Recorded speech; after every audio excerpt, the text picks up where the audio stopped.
Hello everyone, and welcome to the first episode of If It Sits, It Fits. This entire episode is going to be dedicated to the Carrack and the ships and vehicles that can be placed and stored within it. I'd like to state right up front that you can fit a lot more vehicles into this ship than I'm about to show you. Especially if you just cram them in without a care in the world as to whether or not you get them back out again. What I'm going to be focusing on is what I refer to as a comfortable fit when it comes to what ships and vehicles can be stored within the Carrack. Meaning that after you've powered the vehicle down, you and your passengers should still be able to get out of the hangar bay and into the ship that you've docked with. The ships and or vehicles that you've placed within it should be able to survive being transported without destroying itself or anything else that's also being stored within the same bay. And you should also be able to get the vehicles out again just as easily as you got them into it. So that's loosely what my definition is of what I consider to be a comfortable fit. And just so that it doesn't get boring, after I'm done with that, I'll show you some examples of some more creative amounts of vehicles that you can store within each bay. So let's get right into this. It's pretty much a given that the Pisces fits into the Scout Bay. After all, it was purpose-built for it. And they've been using the Krugers as an example as to what fits into the hangar bay since before the Pisces was even finished being constructed.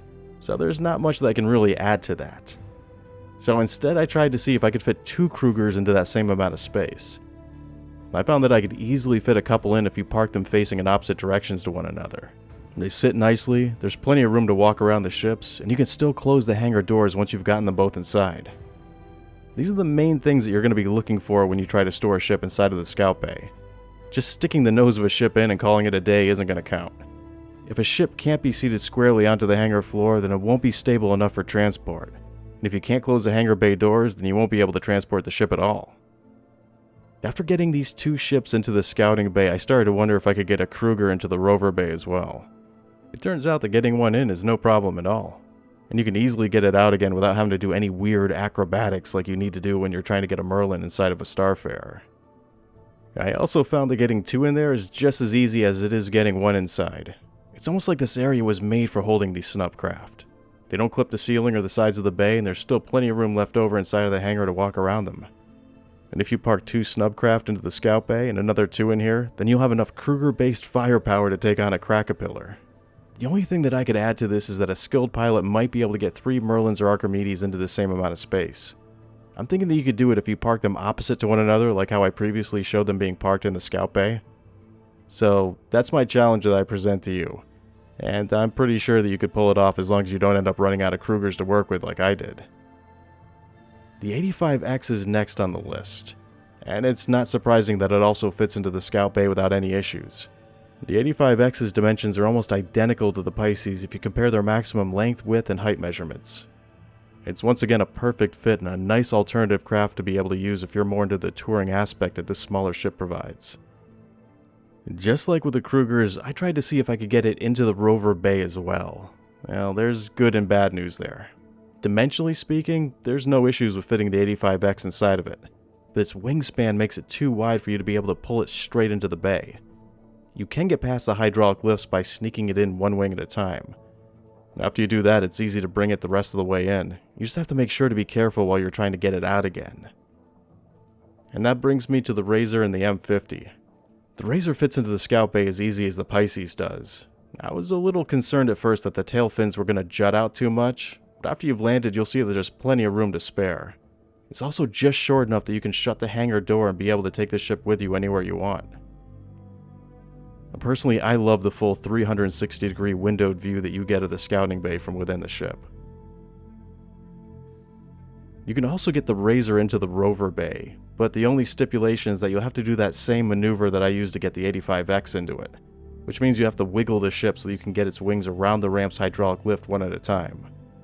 I did find some footage of me doing this with the Razor, but the camera has a tendency to spaz out while you're doing it. But at least this gives you an idea of what I'm talking about. It's the same story with the M50. After getting the Razor in, I started to have my doubts as to whether or not the M50's wings would be short enough to be able to fit into the Scout Bay. But after I landed, I was happy to see that it fits nicely. It's a little tighter fit than the Razor, so you're going to have to duck to get under the wings, but that shouldn't be an issue for you at all. It's more like a minor inconvenience. So if you're a racing fan, the Carrack is going to be a good option to use if you're looking for something that can transport a Razor or an M50. You can also get the M50 into the Rover Bay, but you have to do that same wiggle technique to get it in that you have to use for the 85X and the Razor. It isn't tough to pull off, but I wouldn't want to have to do it while I was being attacked or while the Carrack was anything other than completely stationary. As you can see from this footage, once the M50 is inside, it has plenty of room. It doesn't bounce around and it doesn't clip the walls or the ceiling. You just have to be careful when getting it out again, which, weirdly, I found it easier to get these ships out of the bay than I did getting them in. After a little practice, it should become as easy as getting the Kruger into a Starfarer became.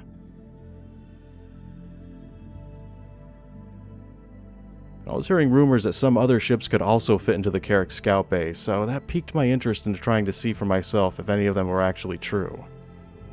A major surprise ended up being the Aurora, and it's actually small enough that you can land it into the scout bay with room to spare.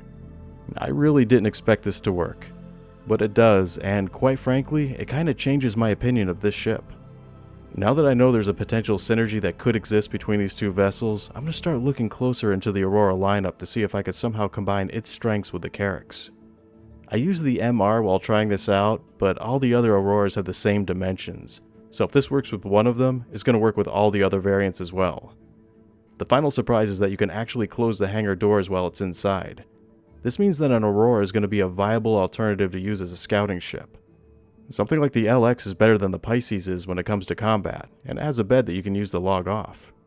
It also means that you could potentially pick up and transport somebody else's damaged Aurora as part of a search and rescue operation. It's unexpected pairings like this that starts to create new gameplay options with these ships. It also helps you to better choose your progression path as you upgrade from one ship to another. It can also greatly affect which starter ship you choose to get if you already know that you want to eventually one day upgrade to a Carrack while following the Explorer career path. I tried the same thing with the other starter ship to see if it would fit as well, and unfortunately even with the wings folded up, the Mustang isn't going to fit inside the Carrack. I tried this with a standard Mustang, but like with the Auroras, all of its variants are the same size, so that means that the Gamma, the Omega, the Delta, and the Beta aren't going to fit either. Another happy surprise was the Buccaneer.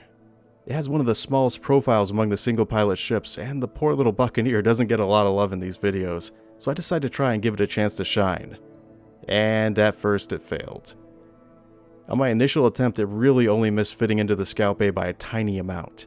Its wingtips were just too long to get it inside of the outermost periphery of the bay's entrance, and since the Carrack scout bay tapers in as you get deeper into it, it meant that the Buck was just not going to fit. So a friend of mine said to do it again, but to try and angle it in this time. Much to my surprise, it does fit if you do this, and it makes full contact on the ground with all of its landing gear, which means that you can close the hangar doors and it's going to be stable enough to be transported with it like this. So the Carrack officially can carry an interceptor that packs a punch. I did a little test run with the Buccaneer stowed away in the scout bay, and once I reached my destination, I could still open the bay doors and fly the ship out again without issue. One of the few disappointments was the Mini Hornet. And for those of you who don't know what that is, a Mini Hornet is a Super Hornet that's had its larger wings and tail assembly shot off. If you tried this with a regular Hornet, it still doesn't work. Either way, the engines are just too big. And in a weird kind of way, I was happy that it failed, because who wants to shoot off half of their ship just to land it into a scout bay? And another unfortunate disappointment was the Arrow. I was really hoping that this would work because they're both Anvil ships, so it would make kind of a sense that there would be some kind of synergy that exists between them. But mainly I was disappointed because it does fit with regards to its length and its width, but the problem is with its height. When the wings are folded up, they stick out too much past the openings of the hangar doors, and when you go into quantum, the doors will forcibly close on you. Once those doors make contact with the Arrow's wings, it'll start to wig out and bounce around till it eventually clips its way out of the Carrack, or something worse ends up happening. It goes without saying that there's a lot of ships in Star Citizen, and there's most likely a lot more ships that can fit into the Carrack scout bay. Just remember, it only counts if the ship that you're trying to land in it fully fits length and width-wise, and that you can close the bay doors behind it. And that brings me to the Rover Bay. It's already a given that you can get an RSI Rover into it, which is the other default vehicle that the Carrack comes with, and what the Rover Bay was originally designed to hold. So I decided to see what else I could get into there. First, I found that you can easily get 2 Rovers into the front hangar. You just have to leave enough space in between them so that you can get to the door that leads into the Carrack. Being able to exit out of the back of the Ursa is really handy because it eliminates most of the issues that you get when parking too close to a wall that you get with a lot of the other vehicles. Being able to fit 2 rovers into it means twice the options you can have when sending out ground-based expeditions. There are still a number of rovers to come, including the Lynx and the Origin Design rover that comes with the 600i Explorer module. Since CIG makes every one of its vehicles a little different from one another, I'm sure that these vehicles are going to provide some different gameplay options other than the Ursa does. And having the ability to carry at least 2 rovers with you means that you can mix and match which ones you have and what options you're going to have to play with. Rovers are arguably the best ground vehicles to have if you have the means to transport them. They provide a little bit of everything, including providing protection from the elements, it has cargo storage, can transport additional personnel, it has places to store your gear, it has turret-mounted weapons, better durability, and it has life support capabilities. Now, here's the interesting thing about the Carrack's rover bay. I can get 6 Cyclones into the back of a Valkyrie.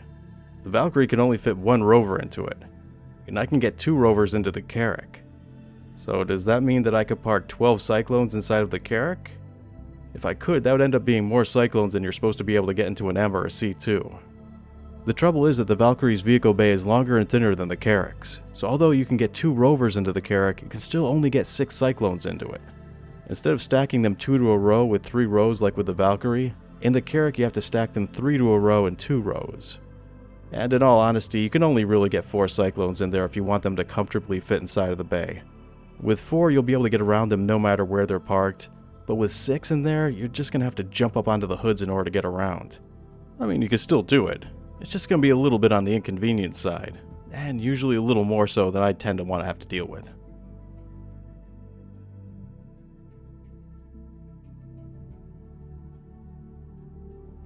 You can get a veritable army of Noxes inside of the Carrack's rover bay. I spaced them out far enough apart so that I could get on and off each bike without any issues, and ended up with 5 Noxes per row with 2 rows for a total of 10 Noxes. I'm going to let this footage play out for a little bit just because I love the way that they look when they're all lined up in formation like this. So I ended up taking a couple of shots of them while they're set up like this from different angles. Plus this took forever to organize, so I'm going to indulge in showing it off for a little bit longer.